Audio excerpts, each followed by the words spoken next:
વાલિયા તાલુકામાં આવેલી ગોદરેજ કંપનીમાં 1 એપ્રિલથી 3 નવેમ્બર દરમિયાન નહાવા સેવા પોર્ટ નવી મુંબઈથી ફેક્ટરી સુધી પરિવહન દરમિયાન લિંક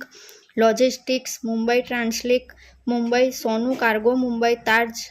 ટ્રાન્સપોર્ટ મુંબઈ અથવા સબ ટ્રાન્સપોર્ટ તેમજ ડ્રાઈવરો અથવા સહભાગીઓએ કોઈપણ જગ્યાએ ટ્રેલરોમાંથી ઉપરના ભાગેથી ફ્લેજની નટ બોલ્ટ ખોલી આશરે ₹8.25 કરોડ મૂલ્યના 458.87 મેટ્રિક ટન કાચા માલ કાઢી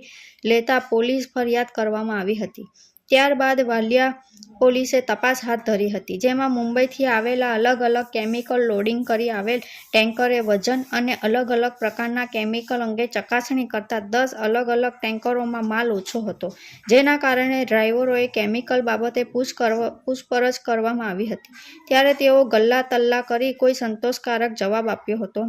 નહીં, તેથી પોલીસે તેઓની કડકાઈથી પૂછપરછ કરતા તેઓ પોતાનો ગુનો કબૂલ્યો હતો, તેથી પોલીસે 9 આરોપીઓની અટકાયત કરી આગળની કાયદેસરની કાર્યવાહી હાથ ધરી છે, જેમાં ડ્રાઈવર માલ કાઢો અને કોને વેચી દેતા હતા જેવી માહિતી મેળવવા માટે તપાસ હાથ ધરવામાં આવશે।